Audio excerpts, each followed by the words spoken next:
Hello guys, কেমন আছো তোমরা সবাই? আশা করি সবাই খুব ভালো আছো। সবাইকে গুড আফটারনুন। এই কারণেই তোমাদেরকে বললাম। এখন মিনিমাম বাজে হচ্ছে তোমার ওই 12:30টার মতো হবে।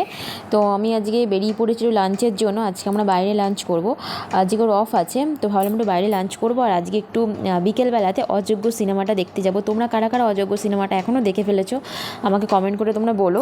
আমার জানো তো অনেকদিন ধরে ভাবছি আমি যাবো করে, বাট যাওয়ার আমি টাইম হয়ে উঠছে না। তো আজকে ঠিক করেছি যাবোই। এর আগের দিন জানো তো টিকিট পাইনি, তো সেই জন্য দেখা হয়নি এর আগের অফে। তো ভাবলাম এই অফটাতে আমাদের সিনেমাটা দেখতেই হবে যেভাবে হোক। তো যাই হোক, টিকিটও পেয়ে গেছি, মোটামুটি আগে থেকে কাটা হয়ে গেছে। আর মুখ চোখের অবস্থা দেখছো কি? তো লাঞ্চ করে খেয়ে দিয়ে বেরিয়ে পড়েছি।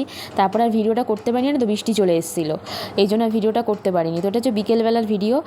বিকেলে চলে এসেছি সিনেমা দেখতে। আজকে জানো তো একদম ব্লগটা মানে পুরোপুরি আমি করতে পারিনি একমাত্র বৃষ্টির জন্য। মানে যখনই ক্যামেরা অন করছি যেন বৃষ্টি চলে আসছে, এই হচ্ছে ব্যাপার। তো যাই যতটুকু পেরেছি ছোটো ছোটো করে ক্লিপ নিয়ে তোমাদের সাথে আমি দিলাম। আর বিকেলবেলায় হলুদ কালারটা ফ্রক পরে বেরিয়ে গেছিলাম সিনেমাটা দেখার জন্য। আর সিনেমাটা ভীষণ ভীষণ ভীষণ ভালো হয়েছে। এত ভালো সিনেমার অযোগ্য নাম সিনেমা কী করে হলো আমি বুঝতে পারলাম না, আমি জানি না। তো তোমরা কারা কারা এখনও সিনেমাটা দেখোনি প্লিজ তোমরা দেখে নাও, ভীষণ ভালো সিনেমা হয়েছে। আমি বিকেলবেলায় বেরিয়ে বিকেলবেলা টিফিন করে হলে চলে এসেছিলাম। এটা হচ্ছে হলের ভেতরের ভিডিও। একটু বাইরে থেকে ফুচকা খেয়ে নিয়েছিলাম, তারপরে আর ভিডিও করতে পারিনি কারণ বৃষ্টির জন্য। হল থেকে বেরিয়ে খুব বৃষ্টি হচ্ছিলো, তোমাদের মধ্যে দেখতে পাবে, তোমরা দেখো প্রচুর বৃষ্টি হচ্ছে। তো যাই হোক, তোমরা সিনেমাটা যারা যারা দেখোনি দেখে নিও, ভীষণ ভালো সিনেমা হয়েছে, খুব ভালো, আমার ভীষণ ভালো লেগেছে। তো তোমরা যারা যারা দেখোনি তো দেখে নিও। ব্লগটা কেমন লাগলো কমেন্ট করে জানিও। তো চলো টাটা।